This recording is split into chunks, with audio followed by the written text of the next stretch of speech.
வணக்கம் நண்பர்களே. நாம் இந்த வீடியோவில் பார்க்க போகிறது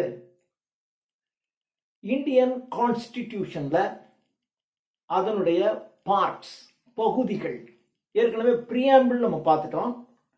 அடுத்தது இதில் பார்ட்ஸ், பகுதிகளை பார்க்கணும்.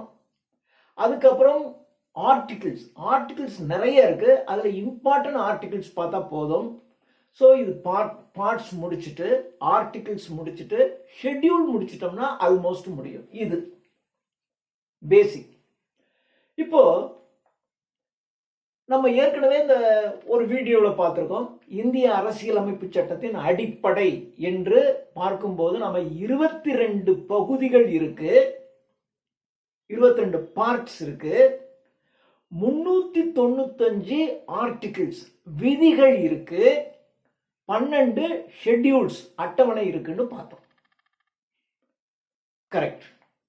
ஆனா இது நம்ம இந்திய அரசியலமைப்பு சட்டமானது 1950ஆம் ஆண்டு சப்மிட் பண்ணும்போது இருந்த ஒரு பகுதி, 22 பகுதிகள். அதற்கு பின்னர் 3 பகுதிகளை ஆட் பண்ணியிருக்காங்க. ஆட் பண்ணியிருக்காங்கன்னா 22க்கு அப்புறம் 23, 24, 25 ஆட் பண்ணலை. அப்படி ஆட் பண்ணியிருந்தா நமக்கு 25ன்னு சொல்லலாம். ஆனால் அப்படி இல்லாமல் 4, 9, 14, 4 + 5 + 5 அப்படி கணக்கு வச்சுக்கோங்க. 4, 9, 14. இதில் மட்டும் ஏ அப்படின்னு ஒரு சப்டிவிஷனை சேர்த்துக்கிட்டாங்க. அப்போது 4ன்னு ஒன்று இருக்கும், 4வது பிரிவு, 4th part and 4A part, part 4, part 4A அப்படின்னு இருக்கும். அடுத்தது 5. ஓகே. அதே மாதிரி 9, 9வது பார்ட், 9th பார்ட்ல 9வது பகுதியில் பார்ட் 9, பார்ட் 9A அப்படின்னு ஒன்று ஆட் ஆயிருக்கும். அதே மாதிரி 14th பார்ட்ல பார்ட் 14 அண்ட் பார்ட் 14A அப்படின்னு ஆட் ஆயிருக்கும். அப்போ 3 ஆட் ஆகுதா? அப்போ 22 + 3 என்னாச்சு? 25 ஆச்சா? ஸோ கணக்குப்படி 22. ஆனால் நடுவில் இன்டர்மீடியரியாக ஆட் பண்ணியிருப்பாங்க ஒரு 3 பார்ட். அதனால 22 + 3. அந்த +3ங்கிறது நடுவில், நாட். ஸோ 4க்கு அப்புறம் ஒன்று சேர்க்குறாங்கன்னு வச்சுக்கலாம். அந்த சேர்க்கறத கடைசியில் சேர்த்தாங்கன்னா 23, 24, 25 ஆகிடும். சரி. ஆனால் இது 4வதோட கொஞ்சம் தொடர்புடையது. அதனால 4க்கு பக்கத்திலேயே 4A அப்படின்னு ஒரு சப்டிவிஷன் கொடுத்து அங்கே வச்சுக்கிட்டாங்க. So on submission on 1915 it was 22 parts. Later 3 parts were added in 4, 9 and 14. So it becomes 25. அதே மாதிரி இப்போ 395 ஆர்டிகிள்ஸ் தானே இருக்கு. இப்போ 395 விதிகள் இருக்கு. 22 பகுதிகள், 395 விதிகள். ஆனா இப்போ 3 நடுவில் சேர்த்துட்டோம் இல்லையா? அப்ப விதிகளினுடைய எண்ணிக்கை என்ன ஆகுதுன்னா 465 வரைக்கும் போகுது, 465 வரைக்கும் போகுது. ஓகே. ஆனா on the date of submission it was 22 parts, 395 articles and 12 schedules. ஷெட்யூலில் எந்த சேஞ்சஸும் இல்லை இன்னைக்கு வரைக்கும். அது அப்படியே தான் இருக்கு. பார்க்கலாம். இப்போ நம்ம ஒவ்வொரு பகுதியாக நம்ம பார்க்க போகிறோம். 22 பகுதிகள், நடுவில் அந்த 4, 4A, 9, 9A, 14, 14A, அதையும் சேர்த்து 25 பார்ட்டையும் நாம் இப்போ பார்க்க போகிறோம். இப்போ பார்ட் 1, பகுதி 1. இந்த பகுதி 1 என்பது எதை குறிக்கிறது அப்படின்னா, இந்த பகுதி 1க்கு உட்பட்டது 1லிருந்து 4 வரையிலுமான ஆர்டிகிள்ஸ். ஆர்டிகிள்ஸ் 1 to 4 பார்ட் 1ல இருக்கு. இந்த பார்ட் எதை பத்தி டீல் பண்ணுது அப்படின்னா, இந்திய அரசினுடைய, இந்தியன் கவர்மெண்டினுடைய பார்டர், எல்லை இருக்கு இல்லையா?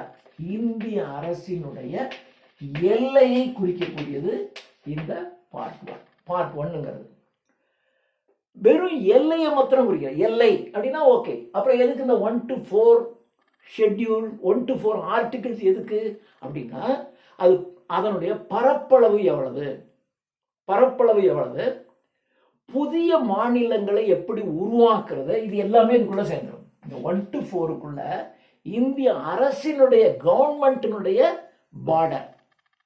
அதே சமயத்தில் அப்போ கவர்மெண்ட்டுடைய பார்டர், அதனுடைய டோட்டல் ஏரியா மொத்த பரப்பளவு எவ்வளவு, பார்டர் எப்படி இருக்கு, டோட்டல் ஏரியா எப்படி இருக்கு, அதனுடைய மொத்த பரப்பளவு என்ன, அதுக்கப்புறம் எப்படி புதிய மாநிலங்களை உருவாக்குறது, நியூ ஸ்டேட்ஸ் எப்படி ஃபார்ம் பண்றது, புதிய மாநிலங்கள்.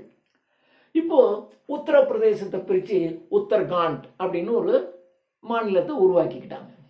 ஆந்திராவை பிரித்து தெலுங்கானா என்று உருவாக்கிக்கிட்டாங்க. ஸோ இதெல்லாம் உருவாக்கணும் அப்படின்னா பார்ட் 1ல் 1 to 4 ரூல்ஸுக்கு உட்பட்டு தான் இதை நீங்கள் செய்ய முடியும். உங்கள் இஷ்டத்துக்கெல்லாம் செய்ய முடியாது. So part 1 it includes articles 1 to 4. It deals with the border of Indian government, and it also it covers the total area of the government of the country, and it indicates the formation of new states and changing of their names.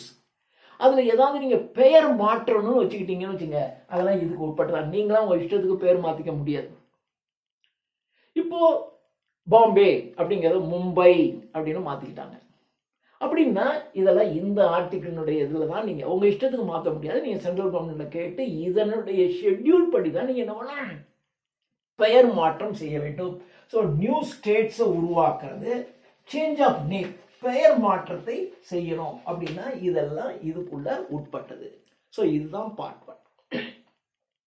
So பகுதி 1 என்பது இந்தியாவினுடைய எல்லை, border, புதிய மாநிலம், மொத்தம் அதனுடைய பரப்பளவு, அதற்கு பெயர் மாற்றம் செய்வது, இது எல்லாம் இதனுடைய இந்த பகுதி 1ல் வருது.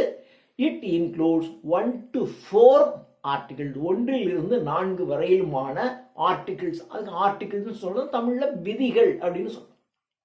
அடுத்தது பார்ட் 2 பகுதி 2. இது இந்திய குடியுரிமை.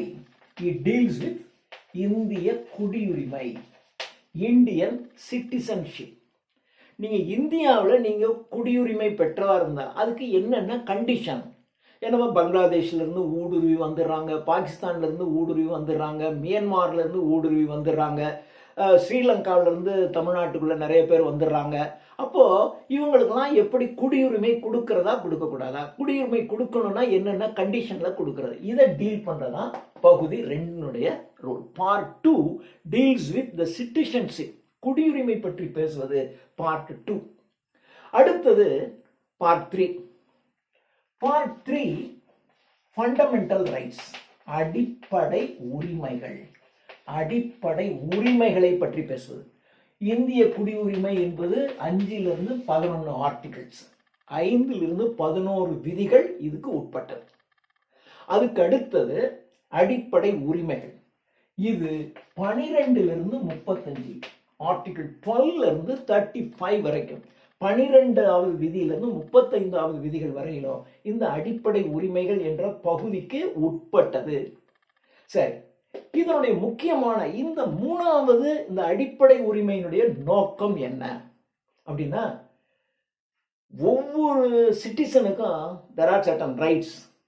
அந்த ரைட்ஸை கவர்மெண்ட் கொடுத்தே ஆகணும்.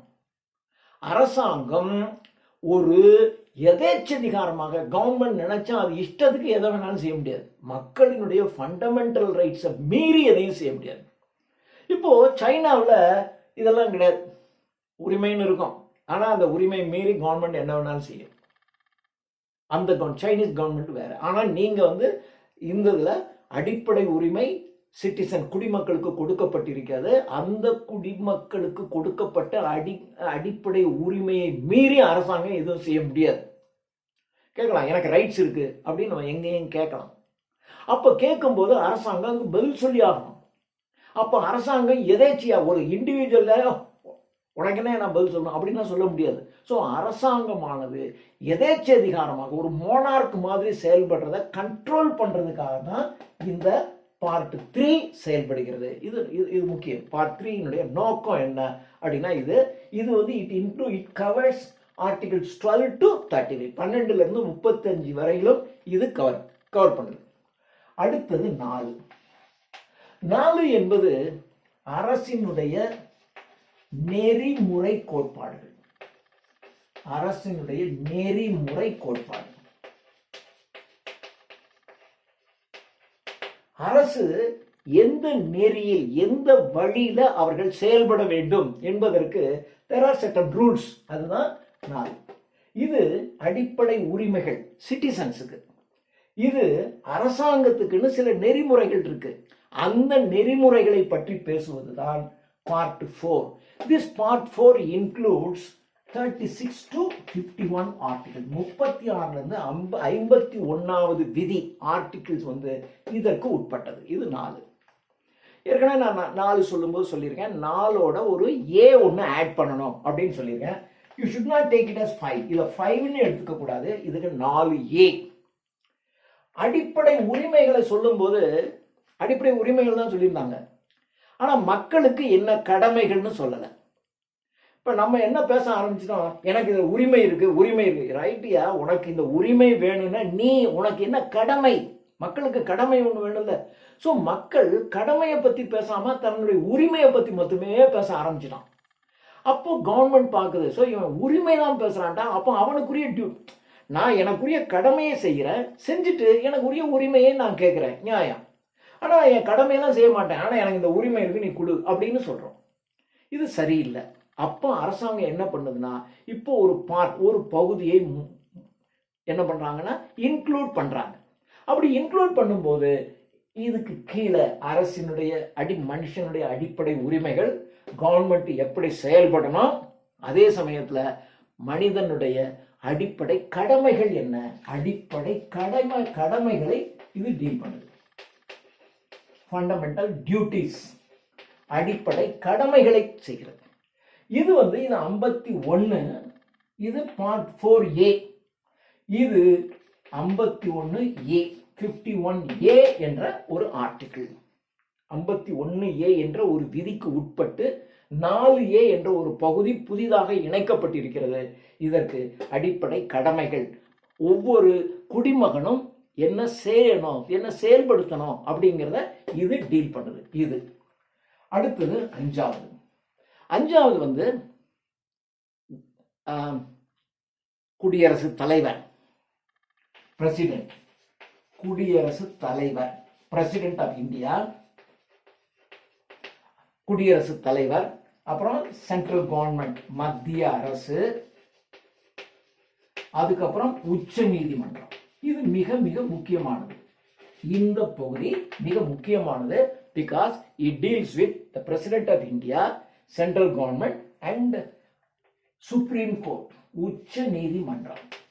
இந்த மூன்றும் எப்படி செயல்படணும், என்னென்னலாம் செய்யணும், அதில் ஒரு பிரசிடென்ட் ஆகிறதுக்கு என்ன ரூல்ஸு, அவருக்கு ஏஜ் லிமிட் என்ன, அவருக்கு என்னென்ன பவர்ஸ் இருக்குது, மத்திய அரசாங்கம் எப்படி செயல்படணும், அதுக்கு என்ன பவர்ஸ் இருக்குது, அப்புறம் மத்திய அரசாங்கத்திற்கு எலெக்ட் ஆகிற பார்லிமெண்ட் மெம்பர்ஸ் அவங்களுக்கு என்ன ஏஜ் லிமிட்டு, அவங்களுக்கு என்ன பவர்ஸ் இருக்குது, அப்புறம் சுப்ரீம் கோர்ட் ஜட்ஜஸ் எப்படி இருக்குது, எப்படி அதனுடைய அமைப்பு என்ன, அதில் ஜட்ஜஸ் யார், சுப்ரீம் கோர்ட்டினுடைய இப்படி எல்லாத்த பற்றியும் டீல் பண்ணுறதா part 5. It is very important.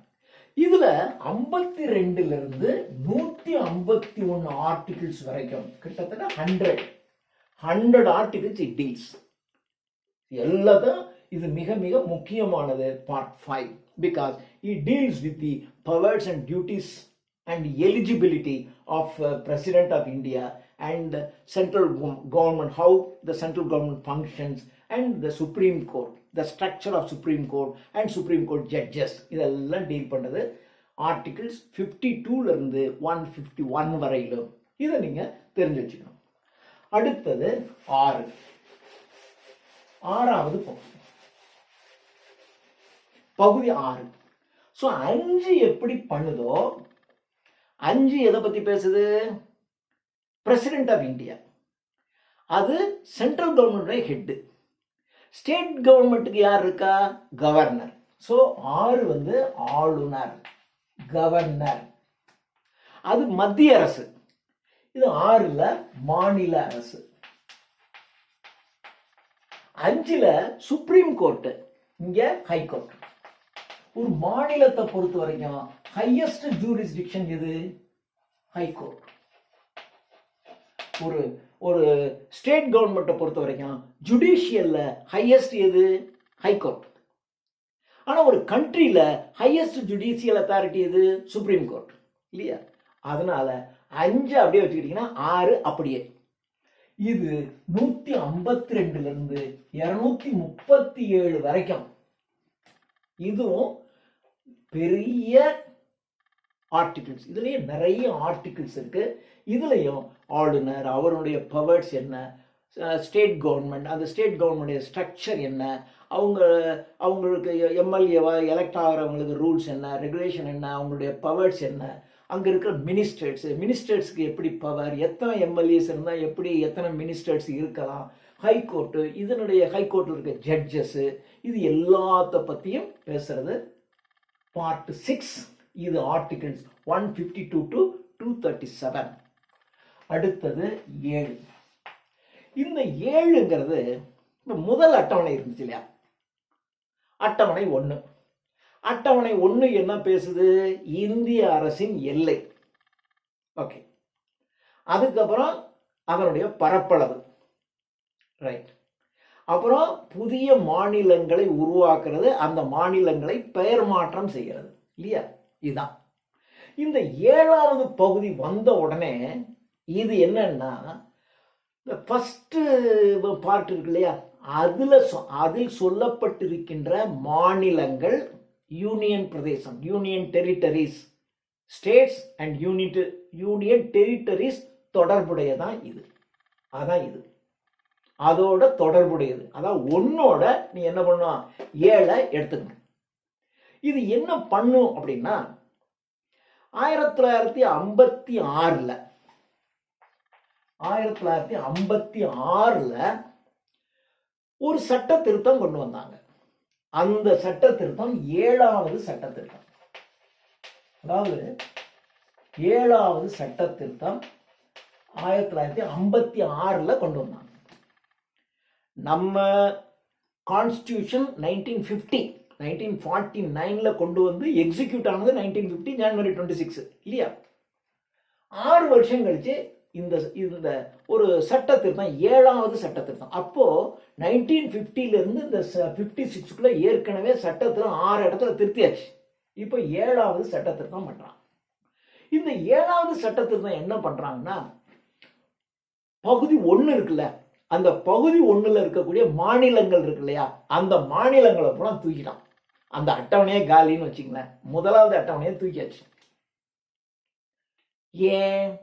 ஏன்னா அதுக்கு முன்னாடி பார்த்தீங்கன்னா, நம்ம இந்தியாவில் இருக்கிற மாநிலங்கள்லாம் ஒரு மாதிரியான அமைப்பில் இருந்துச்சு. ஆனால் 1956ல் தான் மொழிவாரி மாநிலங்களாக, அதாவது இந்தியாவில் இருக்கக்கூடிய எல்லா மாநிலங்களுடைய எல்லை எல்லாம் இருக்கா இல்லையா, அதான் முதலாவது அட்டவணை இந்திய எல்லை. அப்புறம் மாநிலங்கள், புதிய மாநிலங்களை உருவாக்குறது, அதுக்கு பெயர் மாற்றுறது. இந்த 7வது பகுதியில் வந்த உடனே இது என்ன பண்ணுதுன்னா, 1956ல் ஒரு சட்ட திருத்தம் கொண்டு வந்து முதலாவது பகுதியை கேன்சல் பண்ணுது. கேன்சல் பண்ணிட்டு இந்தியாவில் இருக்கக்கூடிய எல்லா மாநிலங்களையும் திருத்தி அமைக்கிறாங்க. அப்படி திருத்தி அமைத்து மொழிவாரி மாநிலங்களாக கொண்டு வராங்க. அதுக்கு முன்னாடியெல்லாம் நீங்க 1956க்கு முன்னாடியெல்லாம் பார்த்தீங்கன்னா, திருப்பதி நம்ம கூட இருந்துச்சு. நிறைய பகுதிகள் பார்த்தீங்கன்னா நிறைய நம்ம கூட தான் இருந்துச்சு. எல்லாம் பேரு சென்னை ராஜதானி அப்படின்னு சொல்லுவாங்க. சென்னை மாகாணம், அது பேர் சென்னை மாகாணம்னு பேரு. சென்னை மாகாணம் மிக பெருசு. ஆந்திராவில் இருக்க பகுதி, கேரளாவில் இருக்க சில பகுதிகள், இதெல்லாம் நம்மளோட தான் இருந்துச்சு. ஆனா 1956ல என்ன பண்ணிட்டாங்கன்னா, இது எங்களுக்கு சிரமமா இருக்கு, எந்த மொழி பேசுறாங்களோ அவங்க நிறைய மொழி பேசுறவங்களுக்கு தனித்தனியா மாநிலத்தை பிரிச்சிடலாம் அப்படின்னு சொன்னாங்க. அப்போ நமக்கு என்ன பண்ணோம்னா, தமிழர்கள் அதிகமாக தமிழ் பேசுற ஏரியாவை அப்படியே பண்ணி இதுதான் சென்னை மாநிலம். அதுக்கப்புறம் அதுக்கு பின்னாடி தமிழ்நாடுன்னு பேர் மாற்றிக்கிட்டாங்க. அதே மாதிரி மலையாளம் பேசுகிறவங்களுக்கெல்லாம் கேரளா, கர்நாடகா அதிகம் பேசுகிறவங்களுக்கெல்லாம் கர்நாடகா, தெலுங்கு மொழி பேசுகிறவங்கலாம் ஆந்திரம், அப்போ தெலுங்கானா கிடையாது. இப்படி மொழி வாரியாக பஞ்சாபி மொழி பேசுகிறவங்கலாம் பஞ்சாப், பீகாரி மொழி பேசுகிறவங்க பீகார், அப்படின்னு ஒரிய மொழி பேசுகிறவங்க ஒரிசா என்று மொழி வாரியாக மாநிலங்கள் பிரிக்கப்பட்டது. அப்போ இந்தியாவில் இருக்கக்கூடிய எல்லா எல்லையும் அழிச்சுவிட்டு புதுசாப்பா இது தமிழ்நாடுப்பா, இது கேரளாப்பா, இது கர்நாடகா, இது ஆந்திரா, இந்த மகாராஷ்டிரா, அப்படி பிரிச்சாங்க. அப்போ ஃபர்ஸ்ட் இதை கேன்சல் பண்ணி 7வது புதிதாக வந்துச்சு. இதுதான் நீங்க 7வது பகுதியை நீங்கள் தெரிந்து கொள்ள வேண்டிய முக்கியமானது. அடுத்தது 8வது. அதனால இதுல என்ன ஆகுதுன்னா, இது ஒன்னே ஒண்ணுதான், 238வது ஆர்டிகிள் மட்டும்தான் இங்க, ஒரே ஒரு ஆர்டிகிள். ஏன்னா பழச கேன்சல் பண்ணி புதுசா அமைக்கிறான், ஒரே ஒரு ஆர்டிகிள், ஒரே ஒரு விதி தான். அடுத்தது 8. 8 யூனியன் பிரதேசங்கள் தொடர்பானது. யூனியன் டெரிட்டரிஸ் சொல்றாங்களா இல்லையா, யூனியன் பிரதேசங்கள், டெல்லி, பாண்டிச்சேரி, அது மாதிரி யூனியன் பிரதேசங்கள் தொடர்பானது 8. இது 239 இருந்து 242வது ஆர்டிகிள் வரைக்கும் இது யூனியன் பிரதேசங்கள் சம்பந்தமானது. அடுத்தது 9. இந்த 9வது பகுதி என்பது பஞ்சாயத் ராஜ். பஞ்சாயத் ராஜ் இது 243 இருந்து 243 ஓ இங்கதான் பார்க்கணும். 243 இருந்து 243 ஏ, 243 பி, 243 சி, டி, இ, எஃப். அதனாலதான் சொன்னேன் 395 கணக்குல இருக்கும். ஆனா பாத்தீங்கன்னா 450 465 வரைக்கும் இந்த ஆர்டிகிள்ஸ் இருக்கு. ஆர்டிகிள் எண்ணிக்கை மாறுது. ஏன்னா இந்த ஒண்ணுல 243 டு 243 ஓன்றான். அப்போ 243 ஏ, பி, சி, டி, இ, எஃப், ஜி, ஹெச், ஐ, ஜே, கே, எல், எம், என், ஓ. இங்கே தனியா ஒரு 16 வந்துடும். இது பஞ்சாயத்து ராஜ். இந்த பஞ்சாயத்து ராஜ்ங்கிறது மிக மிக முக்கியமானது. ஏன்னா ஒரு நாட்டினுடைய அடிப்படை இருக்கு இல்லையா, டெமோக்ரஸி, டெமோக்ராட்டிக் டீசென்ட்ரலைசேஷன், இதான் இதனுடைய நோக்கம். இது ஒரு முக்கியமானது. ஏற்கனவே நம்ம பார்த்தோம் அதனுடைய அடிப்படை நோக்கம் என்ன அப்படின்னு பார்ட் 3ல வரும்போது நம்ம பார்த்தோம். அடிப்படை நோக்கம் என்ன அப்படின்னு பார்த்தோம். இதனுடைய அடிப்படை நோக்கம் டீசென்ட்ரலைசேஷன் ஆஃப் டெமோக்ரஸி, ஜனநாயகத்தை பரவலாக்குறது. கிராஸ் ரூட் லெவல், சாதாரண கிராமத்தில் இருக்கிற ஒரு சின்ன அளவுல வரைக்கும் ஜனநாயகம் போகணும் அப்படிங்கிறதுக்காக கொண்டு வரப்பட்டதான் இது. இதனுடைய ஆர்டிகிள் 243 டு 243 ஓ. இப்போ 9A, 4ல 1 4A, 9 9A, 14 14A இல்லையா, அப்போ 9A. இது பஞ்சாயத்து ராஜ். இது முனிசிபாலிட்டி, நகராட்சி. Municipality, municipal corporation. அந்த நகராட்சி ரொம்ப பெருசாச்சுன்னா முனிசிபல் கார்பரேஷன் அப்படின்னு சொல்லிடுவாங்க. ஸோ இந்த நகராட்சி சம்பந்தமானது இது. இது 243 ஓ இருக்கு இல்லையா, இது 243 பில இருந்து 243 பி டு 243 இசட்ஜி. அதனால இசட்ஜி ஏ, ஏபி, ஏசி, ஏடி, அப்புறம் பி, பிஏ, பிசி, பிசி, அப்படியே வந்து இசட்ஜி வரைக்கும். அது வரைக்கும் உள்ளது 243 பி டு 243 இசட்ஜி வரைக்கும் உள்ள ஆர்டிகிள்ஸ் 9ஏக்கு சொந்தமானது. அடுத்தது பார்ட் 10. இந்த பார்ட் 10ங்கிறது ஷெட்யூல்டு ட்ரைப்ஸ். ஷெட்யூல்டு ட்ரைப்ஸ் பழங்குடியினர். ஷெட்யூல்டு ட்ரைப்ஸ் பழங்குடியினரை பற்றி பேசக்கூடியது. பழங்குடியினரை பற்றி scheduled tribes 244 244 A, articles 244 to 244 A. இது பார்ட் 10. அடுத்தது பார்ட் 11.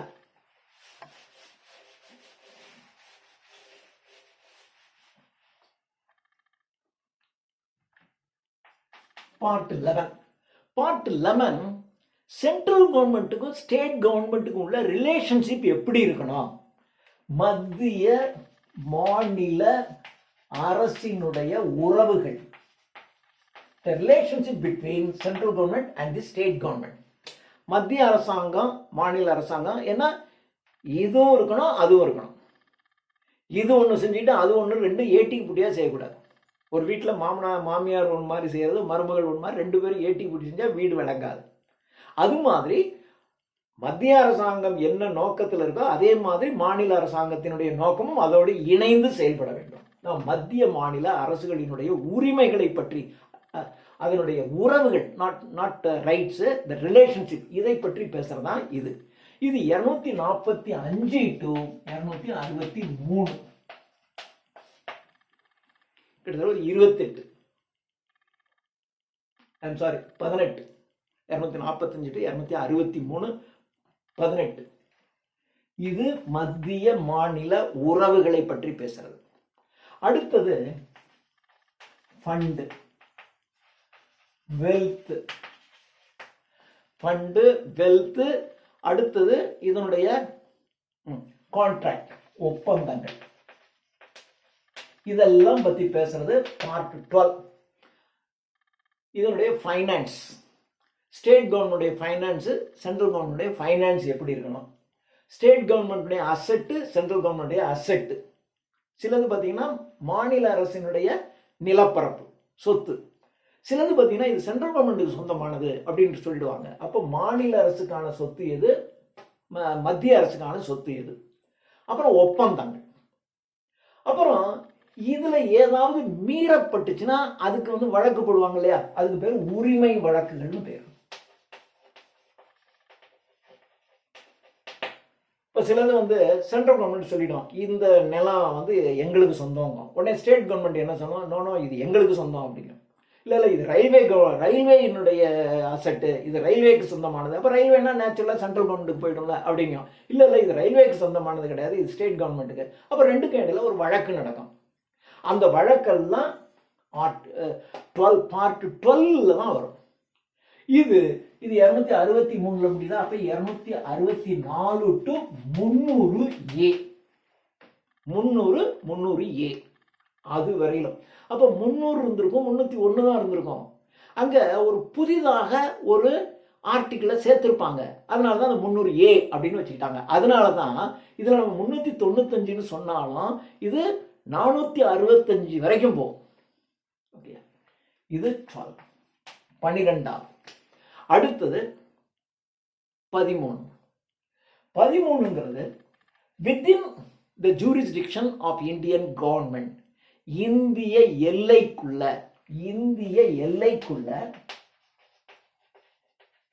இது இந்தியாவுக்குள்ள எல்லைக்குள்ள எப்படி வணிகம் செய்வது, இந்திய எல்லைக்குள்ள வணிகம். அப்புறம் வணிக போக்குவரத்து இது தொடர்பாக பேசுறது பார்ட் 13. அதாவது நீங்க இந்தியாவுக்குள்ள நீங்க ஒரு பிசினஸ் பண்ணணும், எங்க வேணாலும் பண்ணலாம். இப்போ பார்த்தீங்கன்னா குஜராத்தில் நிறைய மார்வாடிகள் தமிழ்நாட்டில் எல்லா இடங்களையும் அவங்க ஒரு லீடிங் பிசினஸ் மேனா இருக்காங்க. அதே மாதிரி நீங்கள் இங்கேருந்து போய் பார்த்தீங்கன்னாக்கா நம்ம பாம்பேயில் ஒரு குறிப்பிட்ட ஏரியா முழுவதுமே தமிழர்கள் தான் இருப்பாங்க. அவங்க இந்தியாவில் எங்கே வேணாலும், கேரளாவில் நிறைய பேர் இங்கே உங்களுக்கு டீ கடை வச்சுக்கிட்டு இருப்பாங்க. அப்போ இந்திய எல்லைக்குள்ள எங்க வேணாலும் யார் வேணாலும் வணிகம் பண்ணலாம். வணிகம் சம்பந்தமான போக்குவரத்து இது தொடர்பான விஷயங்கள் எல்லாம் பத்தி பேசுறது பார்ட் 13. இது 301வது ஆர்டிக்கிள் இருந்து 307 வரைக்கும், 301 இருந்து 307 வரைக்கும் உள்ள இது. அடுத்தது மிக மிக முக்கியமானது பார்ட் 14. ஏன்னா இதுதான் யூபிஎஸ்சி டிஎன்பிஎஸ்சி அப்படின்னு சொல்றோம் இல்லையா, மத்திய மாநில தேர்வு ஆணையம்.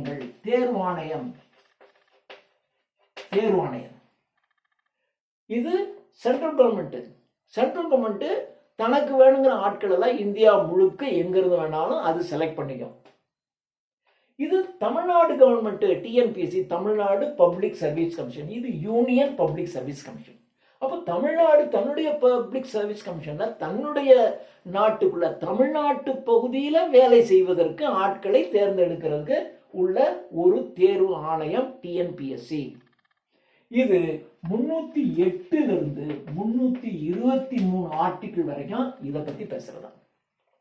யூபிஎஸ்சிக்கு என்ன பவர் இருக்கு, டிஎன்பிஎஸ்சிக்கு என்ன பவர் இருக்கு, எந்த மாதிரி அவங்க கேண்டிடேட்ஸை செலக்ட் பண்ணணும் இல்லையா, எஸ்சிக்கு இத்தனை % ஒதுக்கணும், எஸ்டிக்கு இது யூனிஃபார்மாக இருக்கணும், அப்படி ஒதுக்குறது, இந்த மாதிரியான பல்வேறு வித என்ன சிலபஸ் வைக்கிறது, என்ன ஏஜ் லிமிட் வைக்கிறது எல்லாம் இவங்க தான் டீல் பண்ணுவாங்க. ஸோ இது ஆர்டிகிள் 308 to 323 வரைக்கும். இது ஆர்டிகிள் 14 வந்துருச்சு அப்படின்னாவே அடுத்தது என்ன இருக்கணும்னு சொல்லியிருக்கேன், ஒரு ஏ இருக்கணும்ல.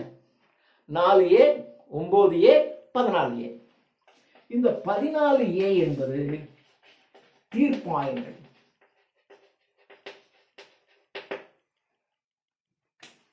தீர்ப்பாயம் அதாவது ஒரு மாநில அரசுக்கும் இன்னொரு மாநில அரசுக்கும் இடையில ஒரு பிரச்சனை வந்துருச்சுன்னா அதை எப்படி தீர்த்துக்கிறது, அதுக்குன்னு ஒரு தீர்ப்பாயம் ஒன்று ஏற்படுத்துவாங்க.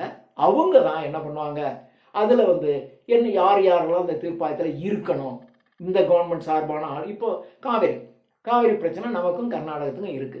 அப்போ என்ன பண்ணுவாங்க, நம்முடைய தமிழ்நாடு கவர்மெண்ட் சார்பாக யார் யார் இருக்கிறது, அந்த கவர்மெண்ட் சார்பாக யார் யார் இருக்குது, சென்ட்ரல் கவர்மெண்ட் சார்பாக யார் யார் இருக்கிறது அப்படிங்கிற மாதிரி ஒரு குழு போடுவாங்க. அதுதான் தீர்ப்பாயம்னு பேர்.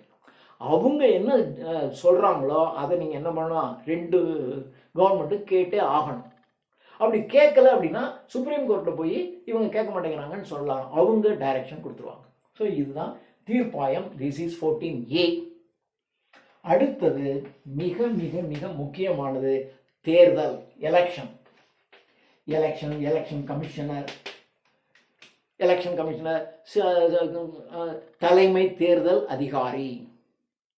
அடுத்தது ஸ்டேட் கவர்மெண்ட்டுக்கு இங்கே ஒரு தேர்தல் அதிகாரி இருப்பாங்க. இவங்களை யார் எலெக்ட் பண்ணுறது, எப்படி செலக்ட் பண்ணுறது, அவங்களுடைய ரூல்ஸ் என்ன, எத்தனை நாளைக்கு ஒருக்க எலக்ட்ரேட்ஸ். இப்போ பாருங்கள், எஸ்ஐஆர் என்ற ஓட்டு போடுறவங்களுக்கு ஒரு திருத்தம் நடக்குது. வேற யாரும் கலந்துருக்காங்களான்னு பார்த்து அவங்களால நீக்கி ஆகணும். அப்பப்போ ரிவிஷன் பண்ணிகிட்டே இருக்கணும்.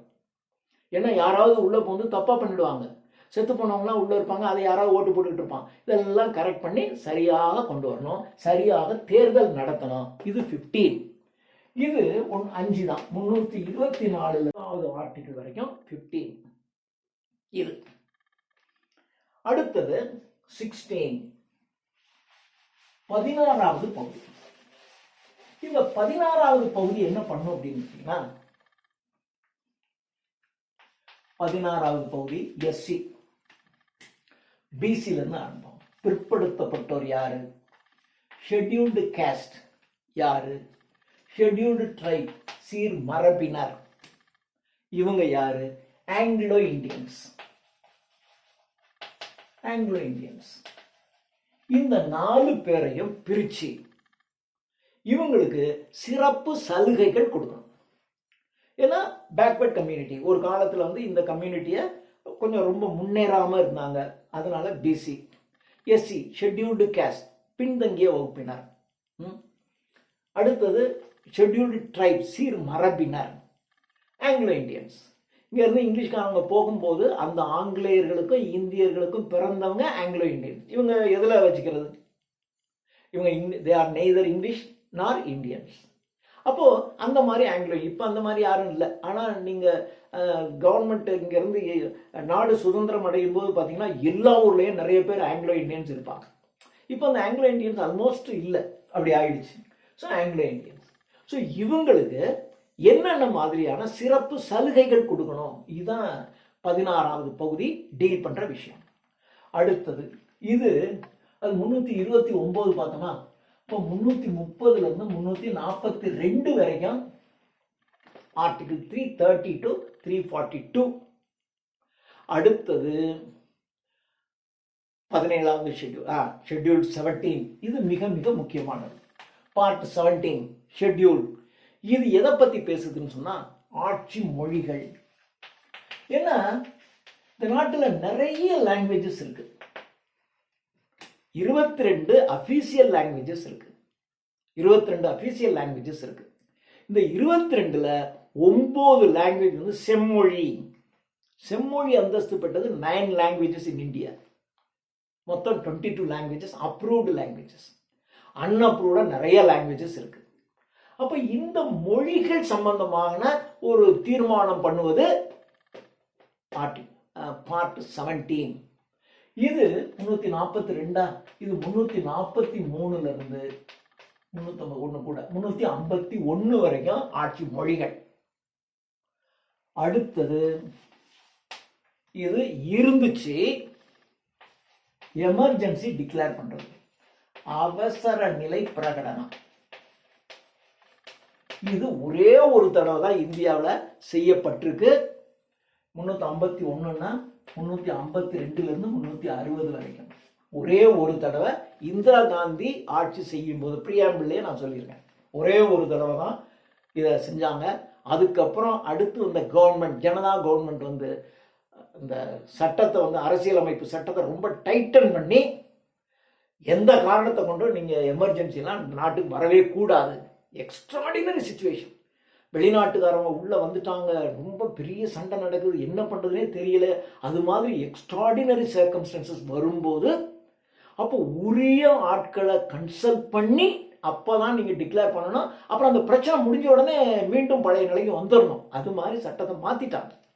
சட்டத்தில் நிறைய திருத்தம் பண்ணிட்டாங்க. இந்திரா காந்தி என்னென்ன சட்டம்லாம் கொண்டு வந்தாங்களோ எல்லாத்தையும் வித்ட்ரா பண்ணி நிறைய அதை மாற்றிட்டாங்க. ஸோ இப்போ வந்து ஆல்மோஸ்ட் அவசர நிலை பிரகடனத்திற்கு வேலையே இல்லை. அடுத்தது இது 18. அடுத்தது 19. இப்போ நடந்துகிட்டு இருக்கிற பிரச்சனை.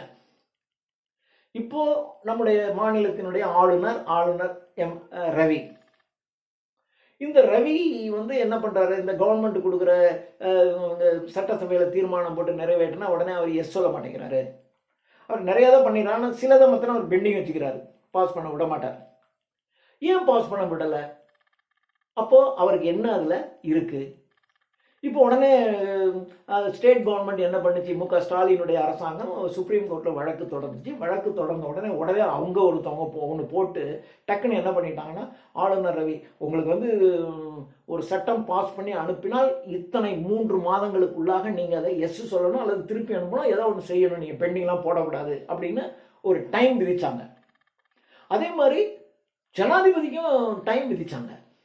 ஒன்று வச்சுங்க, இந்தியாவிலேயே நீங்கள் கவர்னர் மேலே, பிரசிடென்ட் மேலே மட்டும் நீங்கள் வழக்கு தொடுக்கவே முடியாது. அவங்களுக்கு அந்த மாதிரியான ஒரு இம்யூனிட்டி பவர் இருக்கு. 2 பேருக்கு மட்டும்தான். நீங்கள் பிரைம் மினிஸ்டர் மேலே நீங்கள் போடலாம், வழக்கு தொடுக்கலாம். ஆனால் சர்டன் கண்டிஷன்ஸ் இருக்குது. அந்த கண்டிஷனுக்கு உட்பட்டு நீங்கள் அவர் மேலே வழக்கு தொடுக்கலாம். ஆனால் பிரசிடென்ட் மேலேயும் கவர்னர் மேலேயும் நீங்கள் எந்த வழக்கும் தொடுக்கவே முடியாது. பிகாஸ் ஆஃப் திஸ் பார்ட் 19, 19வது பகுதியானது 361லிருந்து 367 வரையிலும். இப்போ நீங்கள் பேப்பர் படிச்சுட்டே வந்தீங்கன்னா இந்த ஆர்டிகிள்ஸை பற்றி அடிக்கடி ஆர்டிகிள் 361 படி, ஆர்டிகிள் 362 படி இது என்ன சொல்லுதுன்னா, குடியரசுத் தலைவர் பிரசிடென்ட் ஆஃப் இந்தியாவுக்கும் கவர்னர், ஒரு மாநிலத்தில் இருக்கக்கூடிய கவர்னர் 2 பேருடைய ஆக்டிவிட்டீஸுக்கு ப்ரொடெக்ஷன் கொடுக்கறது, அவருடைய செயல்களுக்கு பாதுகாப்பு. அவருக்கு பாதுகாப்புங்கிறது தான் அங்கே பூனைப்படை எலிப்படையெல்லாம் இருக்கும், அதுங்க அவங்க பார்த்துக்குவாங்க. அவங்களுடைய செயல்கள், இவங்க செய்கிறத நீங்கள் ஒன்றும் சொல்ல முடியாது, அவங்க செயல்களுக்கு பாதுகாப்பு கொடுக்க வேண்டும். ஸோ ஜனாதிபதி, குடியரசுத் தலைவர் அண்ட் கவர்னர் இவங்களுடைய செயல்களுக்கு பாதுகாப்பு கொடுப்பது தான் இந்த பகுதியினுடைய வேலை. பாதுகாப்பு, அவங்களுடைய ஆக்டிவிட்டீஸ்க்கு பாதுகாப்பு கொடுக்கணும். இதுதான் ஆர்டிகிள் 19 வேலை. அரசியல் தென் பார்ட் 20. பார்ட் 20 என்பது அரசியல் சட்டத்தை நீங்க திருத்தணும்னு நினைச்சீங்கன்னா இதை யூஸ் பண்ணி தான் திருத்தணும். ஸோ அரசியல் சட்ட திருத்தம், அரசியல் சட்டத்தில் நீங்க ஏதாவது திருத்தம் பண்ணணும்னா நீங்க இந்த பகுதியில் தான் இருக்கு. அதனுடைய ஆர்டிகிள் 368 படி தான் நீங்க என்ன பண்ணலாம், இதை பண்ணணும். அடுத்தது 21வது பகுதி. 21வது பகுதி என்பது இப்போ தற்கால, டெம்பரரி, ஒரு இடைக்கால சிறப்பு அதிகாரம். தற்கால டெம்பரரியா ஒரு சிறப்பு அதிகாரம். இது 369 இருந்து 392வது ஆர்டிகிள் வரைக்கும். இது இப்போ ஒரு உதாரணத்திற்கு, திடீர்னு பிரைம் மினிஸ்டர் இறந்து போயிறாரு. இப்போ ராஜீவ் காந்தி, இந்திரா காந்தி இறந்து போயிட்டாங்க. இந்திரா காந்தி இறந்து போன உடனே என்ன பண்றது? அந்த போஸ்ட் வேக்கண்டாலும் நீங்க வைக்க முடியாது. அடுத்த செகண்ட் யாராவது ஒருத்தர் போடணும். உடனே டக்குன்னு என்ன பண்ணுவாங்கன்னா, அடுத்தது ஒருத்தர் வந்து ஒரு தற்காலிக பிரைம் மினிஸ்டர் போட்டுக்குவாங்க. அப்படிதான் போட்டாங்க. இந்திரா காந்தி இறந்த உடனே டக்குன்னு ஒருத்தவங்களை போட்டாங்க. போட்டுட்டு அதுக்கப்புறம் என்ன பண்ணாங்க, எனக்கு நல்லா ஞாபகம் இருக்கு, நேரு இறந்த உடனே பார்த்தீங்கன்னா நந்தா, குல்ஜாரிலால் நந்தா என்ற ஒரு எக்ஸலண்ட் பிரைம் மினிஸ்டர், அவரை தான் இந்த மாதிரி தற்காலிக பிரைம் மினிஸ்டராக போட்டாங்க. அதுக்கப்புறம் அவருடைய இறுதி சடங்கெல்லாம் முடிச்ச உடனே மறுபடியும் உட்காந்து ஒரு 2-3 நாட்கள் கழித்து லால் பகதூர் சாஸ்திரியை பிரைம் மினிஸ்டராக போட்டுக்கிட்டாங்க. அதே மாதிரி லால் பகதூர் சாஸ்திரி இறந்த உடனே அவர் ரஷ்யாவில் இறந்துறாரு. அவர் இறந்த உடனே இங்கே எதுவும் தேவை. அப்போ என்ன பண்ணாங்கன்னா, டெம்பரரியாக மொரார்ஜி தேசாயை போட்டுக்கிட்டாங்க. போட்டுட்டு அவர் இறந்த அந்த பாடியெல்லாம் இங்கே வந்து சரி பண்ணதுக்கு அப்புறம் உடனடியாக என்ன பண்ணாங்க, அப்போ இந்திரா காந்தியை காமராஜர் பிரைம் மினிஸ்டராக மாத்துறாரு. இந்திரா காந்தி இறந்த உடனே ராஜீவ் காந்தி அவர் ஃப்ளைட்டு, அவர் ஏதோ ஒரு பைலட்டாக இருக்கிறாரு, அவர் எங்கேயோ பறந்துட்டு இருந்தாரு. இறந்து போனோடனே அவர்கிட்ட சொல்லி அவர் இங்கே வந்து அப்புறம் 2 நாள் கழிச்சு பதவி ஏற்கிறார். அந்த டெம்பரரியான ஒரு காலம் இருக்குல்ல, அந்த 2 நாள் 3 நாள், அது வரைக்கும் இந்த அரசாங்கத்தில் பிரைம் மினிஸ்டர் இல்லைன்னு சொல்ல முடியாது. ஏன்னா பிரைம் மினிஸ்டருக்கு அந்த பிரைம் மினிஸ்டருடைய பவர்ஸ் வரும்போது நம்ம பார்க்கலாம். திடீர்னு ஒரு நாடு நம்ம நாட்டின் மீது சண்டை வருதுன்னு வச்சுங்க, அப்போ பிரைம் மினிஸ்டர் தான் கையெழுத்து போட்டு நம்முடைய முப்படைகளுக்கு வந்து நீங்கள் சண்டை போடுங்க அப்படின்னு சொல்லணும். இவர் வந்து சண்டை போடுங்கன்னு சொன்னால் தான் பண்ண முடியும். இப்போ திடீர்னு ஒரு பிரைம் மினிஸ்டர் இறந்துடுறாங்க. அப்போ இன்னொரு நாடு நம்ம மீது படையெடுக்குது. அந்த டெம்பரரியான பீரியட்ல யாராவது ஒருத்தர் இருக்கணும்ல, அந்த மாதிரி தற்காலிகமாக அல்ல இடைக்கால காலமாக ஒருத்தருக்கு சிறப்பு அதிகாரம் எப்படி கொடுத்து வைக்கிறது அப்படிங்கிறத பத்தி டீல் பண்றதுதான் தற்கால இடைக்கால சிறப்பு அதிகாரம். அடுத்தது 22. இது இந்திய அரசியல் அமைப்பு ஆரம்பம். இப்ப தொடக்கத்துல இருந்து இந்த 22, 21 இருக்கு. ஆனா இதுல நடுவுல என்ன பண்ணிருக்கோம், சிலதை நம்ம நீக்கி இருப்போம், சிலதை நம்ம சேர்த்திருப்போம். சேர்த்துட்டு இன்னைக்கு தேதியில அதிகாரப்பூர்வமா என்னென்ன இருக்கு. இந்திய அரசியலமைப்பு சட்டம் திடீர்னு வந்து அரசியலமைப்பு சட்டத்தில் உன்னை சேர்ப்பாங்க, உன்னை எடுப்பாங்க, உன்னை மாத்துவாங்க, இதெல்லாம் நடக்குது இல்லையா? அப்போ நடந்து இன்னைக்கு தேதியில இந்திய அரசியலமைப்பு சட்டத்தினுடைய பார்ட், எத்தனை பார்ட் இருக்கு, எத்தனை ஆர்டிகிள்ஸ் இருக்கு, எத்தனை ஷெட்யூல் இருக்குன்னு கரெக்டா சொல்லணும். அதுதான் 22வது பகுதியினுடைய வேலை. ஏன்னா முந்தா நாள் ஒரு ரூல் இருந்திருக்கும், இன்னைக்கு கவர்மெண்ட்ல ஏதோ ஒன்று ஆல்டர் பண்ணியிருப்பாங்க. நீங்க அது தெரியாம முந்தா நாள் ரூலை பிடிச்சிக்கிட்டு இதுதான் நீங்க சொல்ல முடியாது. அரசாங்கத்தில் எந்த சேஞ்சஸ் வந்துச்சுனாலும், எந்த ஆல்ட்ரேஷன்ஸ் வருது, எந்த அடிஷன்ஸ் வருது, ஏதாவது ஒன்று நீக்குறாங்க, எது பண்ணினாலும் இதுதான் இன்னைக்கு தேதியில த லேட்டஸ்ட் இந்தியன் கான்ஸ்டிடியூஷன் இதுதான் என்று உடனடியாக வெளியிடணும்.